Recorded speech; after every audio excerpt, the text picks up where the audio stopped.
In the previous lecture, we discussed about the flower and the merosity of the flower, the symmetry of the flower, and the position of floral parts on the flower. Hypogynous, epigynous, perigynous we discussed. Now in today's class, we will discuss about the parts of the flower. Okay, let's start with in NCERT topic number 5.5.1 says the parts of the flower. The parts of flower. Now, if you see the flower, which is a reproductive part of angiosperms, how many parts does it has? A complete flower, a bisexual flower, has 4 whorls. The outermost whorl is called calyx. The second whorl is called corolla. The third whorl is called androecium, and the innermost ring or the whorl is called gynoecium. That we are going to discuss in today's class. So I told you there are 4. A typical bisexual flower has 4 whorls. Outermost one, calyx. Second one, corolla. Third one, androecium. Fourth one, gynoecium. Now let's start with calyx, which is the outermost whorl, right? What is calyx? It is the outermost whorl.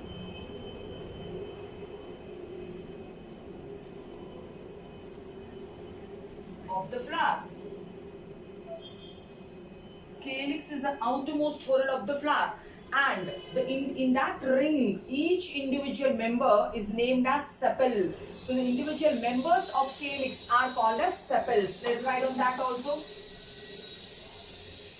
The individual members are called, what are they called? The individual members are called sepals.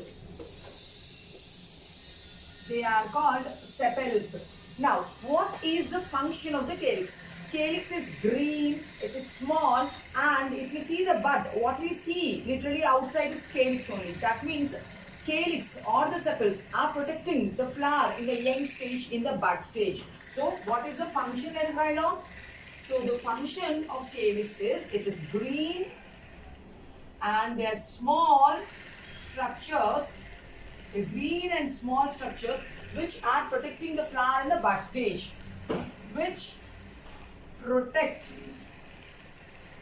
the flower. They protect the flower in which stage? In the bud stage. They protect the flower in the bud stage. So this is a function of the calyx or the sepals.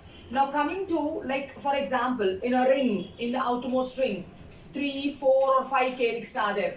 Now, if all the 5 are free from each other, they are separate from each other, then what is that condition called? That is called polysepalous condition.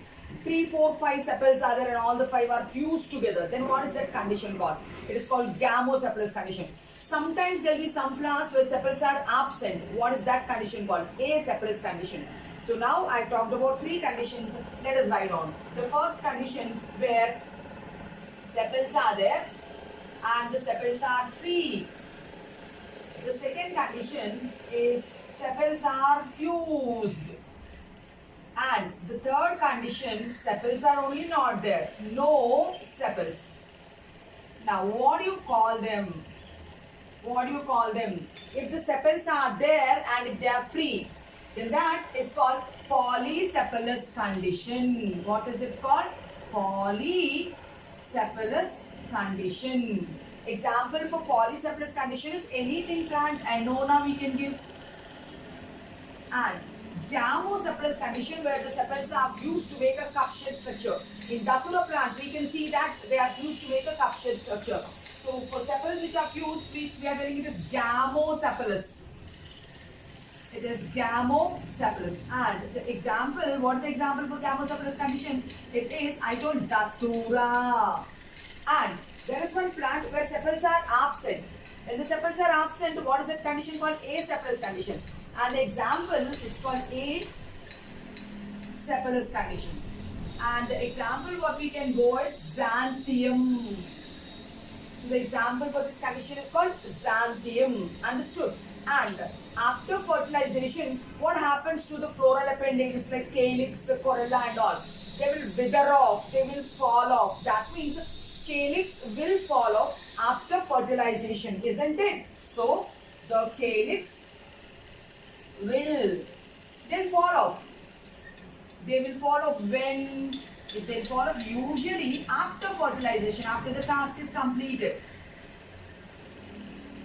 They'll fall off after fertilization. Such a type of calyx is called as deciduous calyx, falling off calyx. Such a type of calyx is called deciduous calyx. But there is a plant which is called argemone. There in that plant, the sepals will fall off before fertilization only. So that's an exception. So in argemone, the calyx actually should fall off after fertilization happens. But in argemone, the calyx will fall off before fertilization itself. They will fall off before fertilization itself. And there are some plants where the calyx will be there even after fertilization. Such a calyx which are not falling off, which are not deciduous, which are persisting even after fertilization is called persistent calyx, right?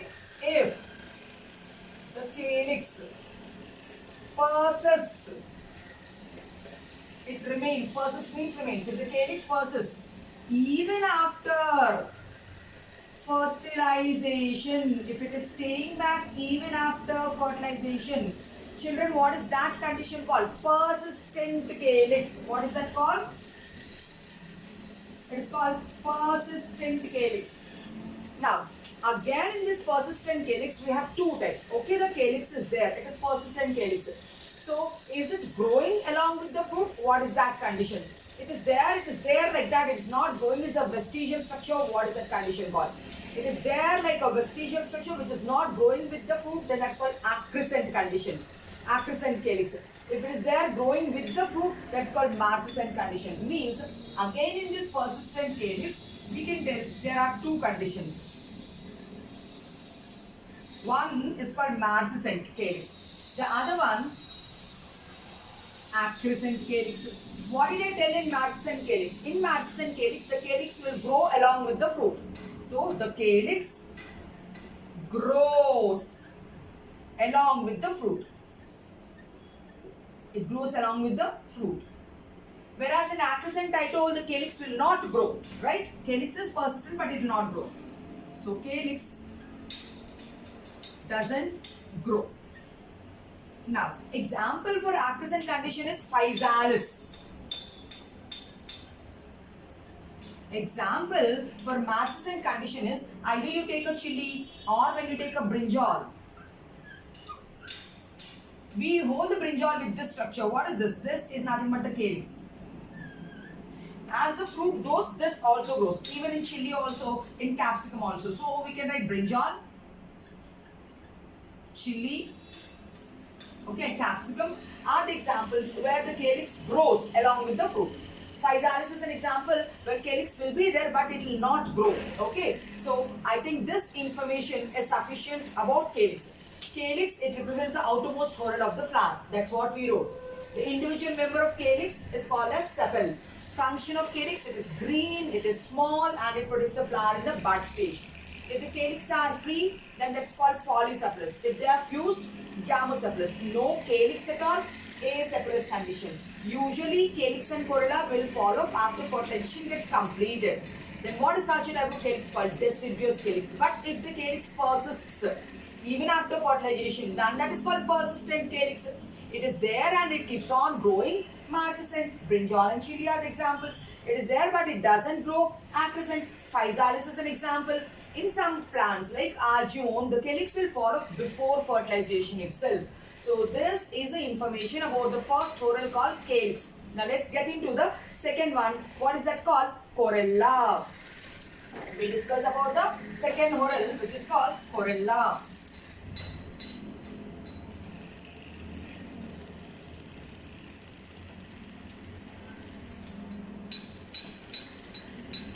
Right? So what's the second whorl called? Corolla. Now we can tell corolla represents the second whorl, right, of the flower. So corolla represents the second whorl of the plant. oh sorry, of the flower. The individual members of the corolla are called petals. Function of petal, it is colored, it is having pigments. What is the pigment which is present in the petal which is making it to be colored? Anthocyanin. Where is the pigment present? Inside the vacuoles. So that is why it is beautiful, it is colored, it is big and it is prominent, and its role is to attract the agents for pollination. Only when pollination occurs, then only fertilization, fruit and seed will be formed, then only the plant can produce the next generation. So this pollination is an important step. For the pollination, the insect should locate it. For locating, it is attracting structure. The attracting structure is petal, children. So petals are big.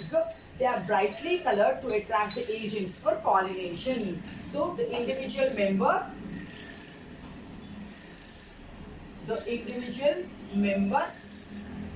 of corolla, what is it called? Petal. It is called petal. Now, what is the function of the petal? They are big. They are brightly colored. They are big and they are brightly colored. They are brightly colored because they have a pigment. The name of the pigment is anthocyanin. Where is the pigment present? The pigment is present in the vacuole. It is present in the vacuole. So because of this pigment, the petals are brightly colored and the function is to attract the agents for pollination. What's the function? To attract the agents for pollination, to attract the birds, to attract the insects and all for pollination. It helps, it indirectly helps in pollination. This is the role of petal. Now, if the petals are fused, what is that condition called? Gamopetalous condition. If the petals are not fused, they are free, separate, polypetalous condition. And if there are no petals, apetalous condition. Let us see those three conditions, children. If the petals are free, what is it called? If the petals are fused, what is that condition called? If no petals are there, petals are only not there, what is that condition called? If petals are free, it is called, petals are free means polypetalous condition.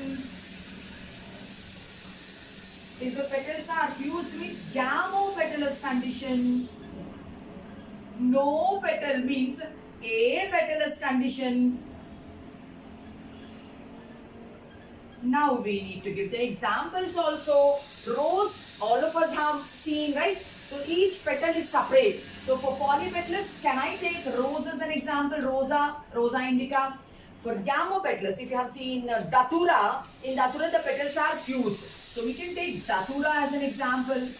And for apetalous condition, we can take saraka as an example. A plant or flower which is not having petals is called saraka. So then, what are the two parts of a petal? So if you take a petal, it has a bottom claw-like structure and it has a upper limb-like structure. So petal has two parts. Petal has two parts. What are the two parts? So it has a bottom narrow claw-like. What is it called? It's called claw. And it has an upper prominent.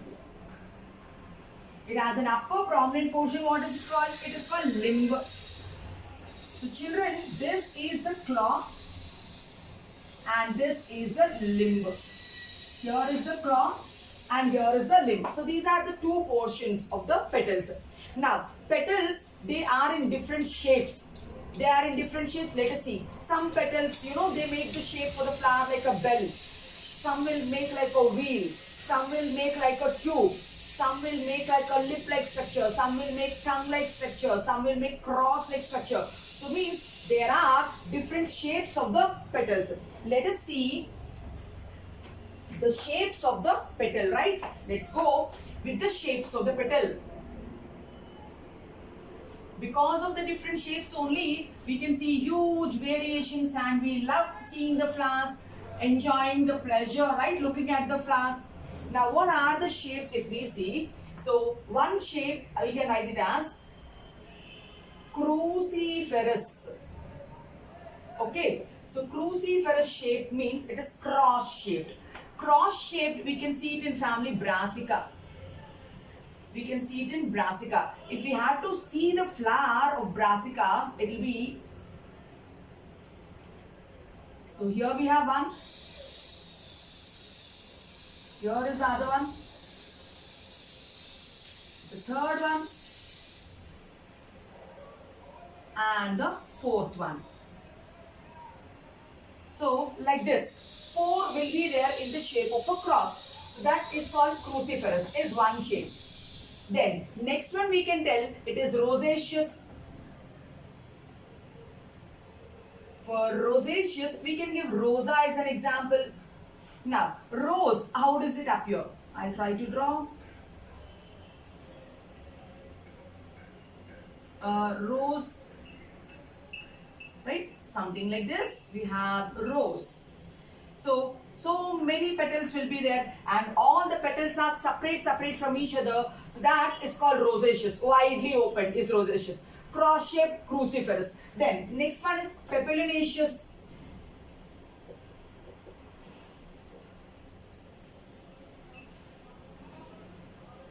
Papilionaceous example is pea and bean. In pea and bean, we see there is one standard petal which is overlapping the wings, that will overlap the keels, right? So for papilionaceous, how to write it? To draw it.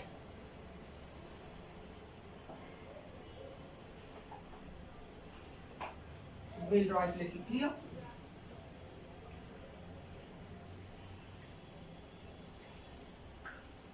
This is a standard petal. It will overlap the 2 wings. Here are the 2 wings, which will further overlap 2 keels. These are the keels. Butterfly shaped or papilionaceous. So this is butterfly shaped flower. Example, pea and bean we have taken. Now, another shape if we can see, it is bilabiate, means 2 lip-like structures. Bilabiate. Example for bilabiate is ocimum. Now, ocimum flower if we have to see, it has 1 lip-like structure. And this is a other lip-like structure. And these are the stamens it has. Okay. So 2 lip-like structures is called bilabiate. There are tongue-like flowers also, ligulate. So this bilabiate means it is lip-like, lip shape. 2 lip shape. Then ligulate. Ligulate means tongue shaped. For tongue shaped, we can go with the ray florets of sunflower. We can go with the ray florets of sunflower. We will see the ray floret picture of sunflower, how it will be. So ray floret sunflower is a unisexual flower, means it has only gynoecium. So this is the ovary and this is the ovule with basal placentation. These are the sepals. And since we are telling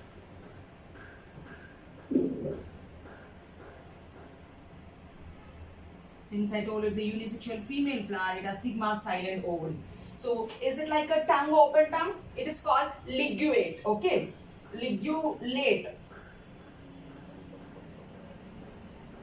Ligulate. It is called ligulate. So what else shapes we can find? We can find tubular shape also. So tubular shape again we can see in the disc florets of sunflower. In the disc florets of sunflower only we can see.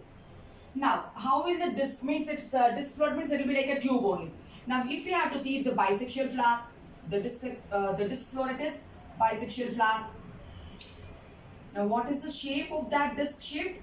Since I told it's bisexual, so it has ovary also, it has ovule also here. calyx. Since I told it is tube, this is the stigma style, and here we can find the anthers. Here we can find the anthers. So that's why it's a bisexual flower. Okay, and these are the bracts. Now this is called tubular shaped flower. One more, bell shaped is also there. So bell shaped example, campanula. Campanula is an example. How will the bell shaped flower be there? It's like a bell.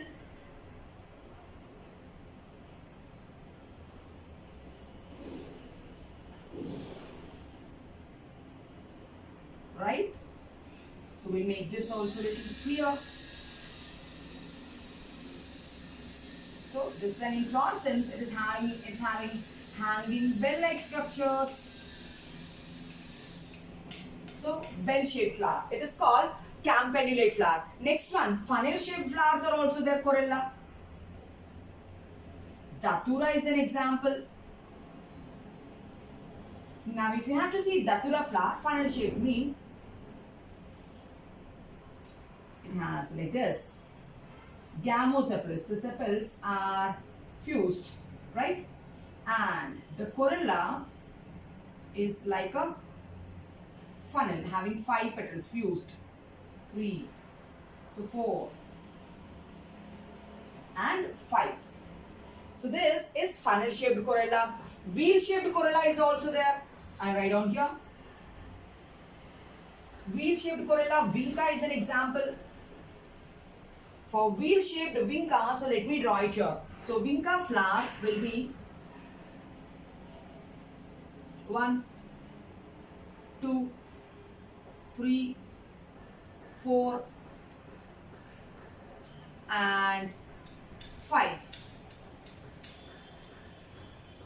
So this is wheel shaped. Okay. So these are the different shapes and variations of the flower. That's why we love flowers, right? So what are the different shapes of the petals? It can be cruciferous shape, like a cross shape. Brassica is an example. It can be rosaceous shape. Rosa is an example. Peperinaceous, butterfly shape. Pea or bean is an example. Bilabiate, lip shaped. Ocimum is an example. Ligulate, tongue shaped. The ray florets of sunflower are the examples. Wheel shaped vinca, here is vinca, this is an example. Tubular shaped, the disc floret of a sunflower which is bisexual having stamens and stigma, both I showed you. Next one, bell shaped campanula is an example. Funnel shaped datura is an example. So these are different shapes of the corolla, right? Understood? Now, what will corolla help in? Corolla helps in pollination, right? Now, there are some flowers where sepals and petals cannot be distinguished. They are fused. Then what word we use there? And what are the examples for such a type of condition? So, there is a family, Liliaceae, which is a monopod family. There, the calyx and corolla are fused to make a structure called perianth. Let us discuss that also. So, we finished calyx, children. And we finished corolla also. Now we are talking about what is perianth. What is perianth? Perianth means where calyx and corolla are undistinguished. You cannot distinguish. So perianth means, so here the calyx and corolla are undistinguished. You cannot distinguish them. Such a condition is called perianth. Now, in calyx you told the individual member is sepal. In corolla you told the individual member is petal. But in perianth, what is the individual member called? It's called tepal. Okay. So, the individual member of perianth, what is it called? It is called tepal. Where do we find perianth condition? In most of the monocots, like rice we can take, wheat we can take, or Liliaceae we can take. So Liliaceae is famous for us. We are going to read it at the end of the chapter. So perianth condition we can find it in monocots like Liliaceae. We can find it in monocots like Liliaceae. So we understood calyx, we understood corolla, we understood perianth also. Now let's go to another topic which is called estivation. What is estivation? In zoology also estivation will come, which is called summer sleep, with the same spelling. Here in botany also estivation will come, but it is not summer or winter related sleep, some estivation and hibernation. Here the estivation is the arrangement of sepals and petals in a whorl. The arrangement of sepals and petals. How is one sepal arranged with the other sepal? How is one petal arranged with the other petal? In the bud stage is called as estivation. So what is estivation? It is the arrangement of, so we'll see that and we'll look at the types of estivations with examples, right? So our next topic is estivation. Children, what is estivation? It is the arrangement of sepals and petals with the other members of the same whorl. So what is estivation? It is the arrangement of sepal or petal with the other members of the same whorl. When other members of the same whorl in the flower stage or bud stage, it is in the bud stage only. In the bud stage, how is one sepal arranged to other sepal? How is one petal arranged to other petal? Is called estivation. And we have 4 types of estivation. Let us see the 4 types of estivation. So the 4 types of estivation are, one is called as valvate estivation. The second one is twisted estivation. And the third one is imbricate estivation. And the fourth one is vexillary estivation. There are 4 types of estivation: valvate, twisted, imbricate and vexillary estivation. What is valvate estivation? When the sepals and petals, they are in one whorl, they just touch each other at the margins, they don't overlap, okay? That is called valvate estivation. What is valvate estivation? When the sepals or petals, when the sepals and petals, they just touch each other, they just touch each other, but do not overlap. They don't overlap at the margins.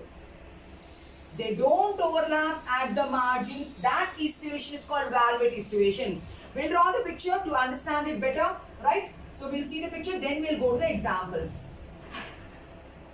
So if there are 5 sepals or 5 petals, so 1, 2, 3, 4 and 5. So here is 1 sepal,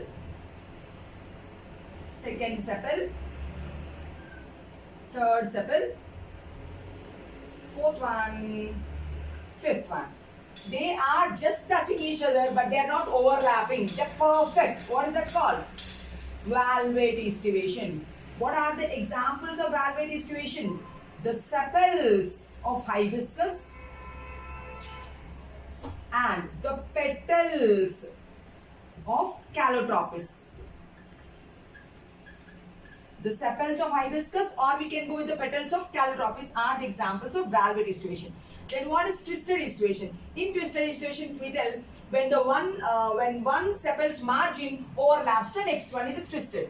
When the one margin, we will write, when one margin of sepal or petal overlaps other margin, then that is called twisted estivation. So for our understanding, let's again see the picture of twisted estivation.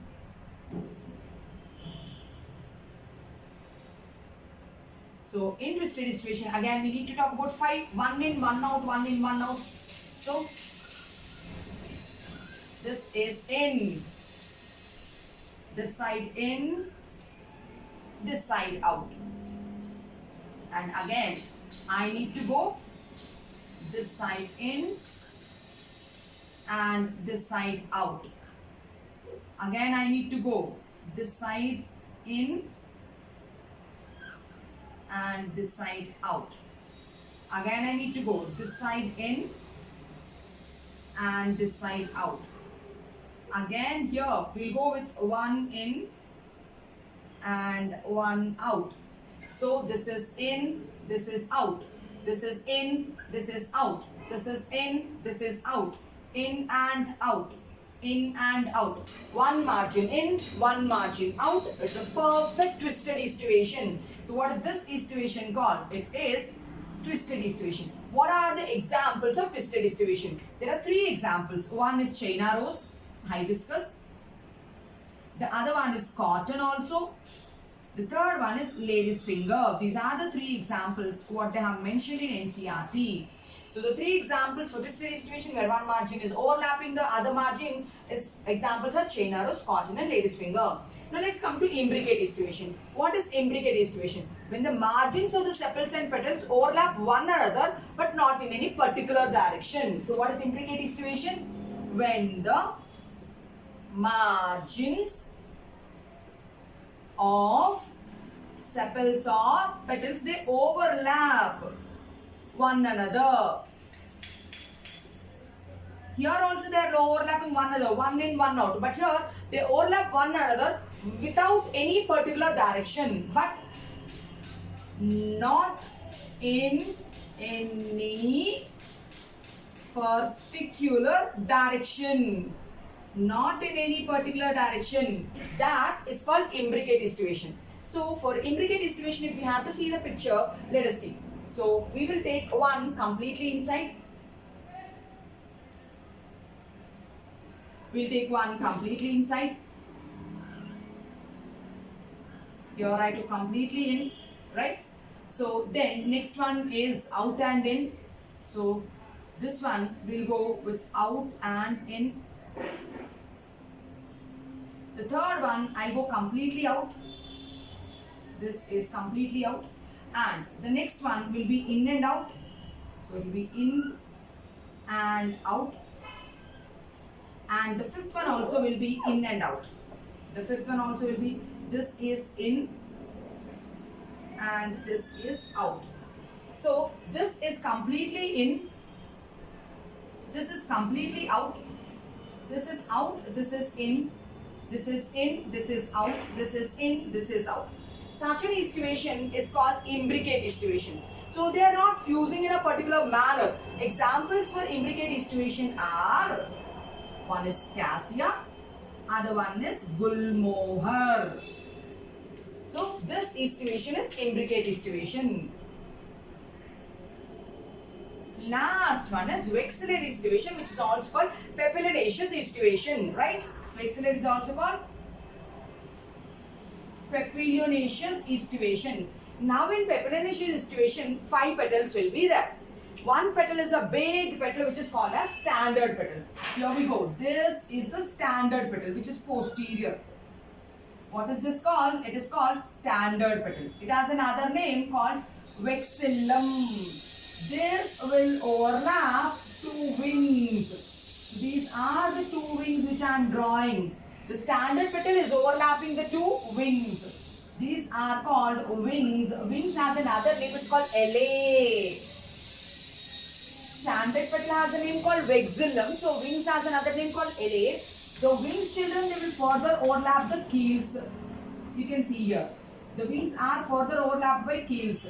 And keels are partially fused. These are keels. You can also call them as carina. They are fused here. Such an estuation is called papilionaceous estuation. Standard petal is posterior and keels are anterior. And the example for vexillate estuation is Fabaceae members, bean and pea. Bean and pea petals are the examples. So I told you, posterior side means mother axis side, anterior side means back side of the flower. So in today's lecture, we discussed sepals, petals. Sepals will make a ring called calyx, petals will make a ring called corolla. We discussed what is perianth also. After that, we came and discussed their arrangement in a whorl, which is called estivation. There are 4 types of estivation called valvate, hibiscus and calotropis are the examples. Twisted, China rose, cotton and lady's finger are the examples. Imbricate, cassia, gulmohar are the examples. Vexillary, bean and pea are the examples. So, I think you are understanding the lectures. If you like the lectures, like, share and subscribe to my channel. Thank you.